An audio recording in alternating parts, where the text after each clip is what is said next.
En attendant, on va retrouver notre ambassadrice du Made in France, Nathalie Schrengama, qui s'intéresse à un élément de décor de nos maisons.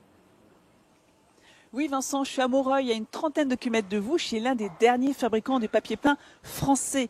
Ici, on fabrique 10 millions de rouleaux par an. C'est vrai que pendant longtemps, le papier peint était relégué au bricolage. C'était presque une scène de crime d'en faire chez soi, on en mettait partout. Désormais, c'est très facile à poser et surtout, on a une grande variété de papier peint. Et ça, on le doit à une équipe de créateurs, de designers qui fait preuve d'une grande originalité pour vous proposer des papiers peints très inventifs, très originaux. Regardez celui-ci, par exemple, avec des couleurs chatoyantes, avec une composition assez originale. Là, vous avez une version un petit peu plus romantique.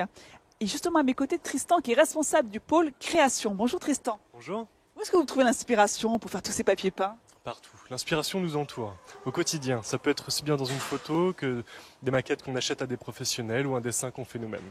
Là, c'est le dessin sur lequel travaillait Nadège à l'équipe de la création. Alors justement, où est-ce que vous avez eu cette idée? D'où elle vient? C'est une photo par exemple ça? En l'occurrence, oui, c'est une photo. Donc le travail de Nadège ici a été de décomposer le dessin en 3 couleurs. Auquel cas ici à l'échantillonnage, on peut recomposer ces 3 couleurs grâce à ces patchs. Vous voyez l'hélio 1, l'hélio 2, l'hélio 3, comme vous pouvez constater ici. Ça veut dire qu'une fois que le papier est imprimé, on décompose les différentes couleurs et on vient au service échantillonnage pour pouvoir les reconstituer. Absolument. C'est comme ça qu'on peut faire des variantes de ce produit-là, aussi bien dans des coloris clairs que foncés. Ou apporter par exemple des petites finitions comme des paillettes là, argentées. Absolument. Alors en l'occurrence ici, il y a aussi un produit avec une paillette partielle, comme vous pouvez le voir ici.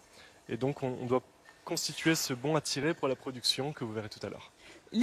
Justement, ce mélange de couleurs, c'est pas une machine qui le fait. Et oui, c'est un homme, c'est Gérard. Et ça fait 34 ans qu'il s'en occupe ici. C'est le peintre de la maison, Gérard. Bonjour Gérard. Oui, bonjour. Alors ça, vous le faites comme ça à l'œil nu, vos couleurs?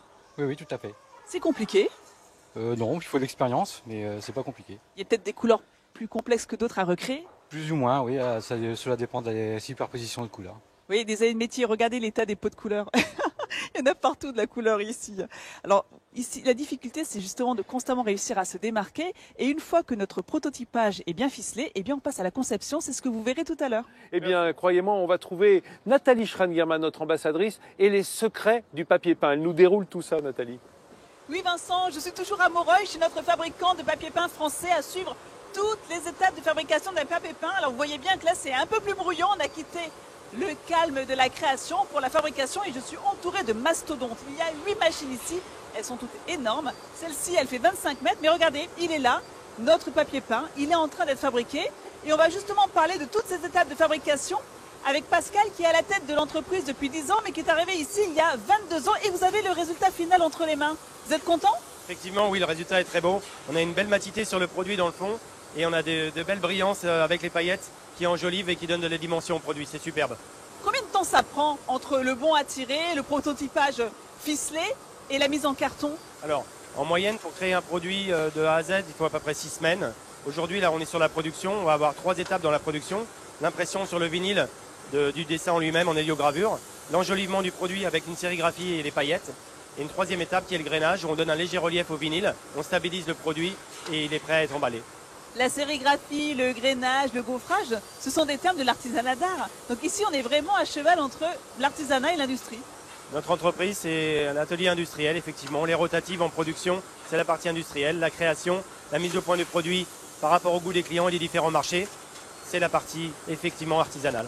Alors justement, le goût des clients, on va en parler. Vous exportez 70% de votre production, notamment en Angleterre, en Chine, aux Émirats. Qu'est-ce qu'ils aiment là-bas? C'est quoi les tendances? Alors, si on regroupe un petit peu les produits qui sont ici, on s'aperçoit qu'en Chine, on est sur des produits fleuraux assez ostentatoires. Sur l'Angleterre, également des fleurs et des brillances, soit à travers d'une couche d'aluminium, soit avec des paillettes. Et on a des produits plus spécifiques pour le Moyen-Orient avec des chevaux ici. Il est assez étonnant celui-là, dis donc. Regardez, c'est marrant ça. Les rizières ont été reconstituées. En fait, le papier peint est travaillé en profondeur. On a presque l'impression d'être dans de la 3D. Alors ici, on travaille beaucoup le relief et la dimension et on a créé une dépression dans l'expansé, dans le produit, afin de recréer le relief et l'aspect de la rizière sur un papier peint photographique, sur un tissé pour faciliter la pose du produit. Notre entreprise est devenue incontournable sur le marché anglais qui représente 40% de sa production et désormais elle souhaite devenir incontournable sur le marché français qui est encore aux mains des fabricants allemands. Mais on va y arriver, vous avez vu, hein, c'est du 100% made in France, 100% made in Somme.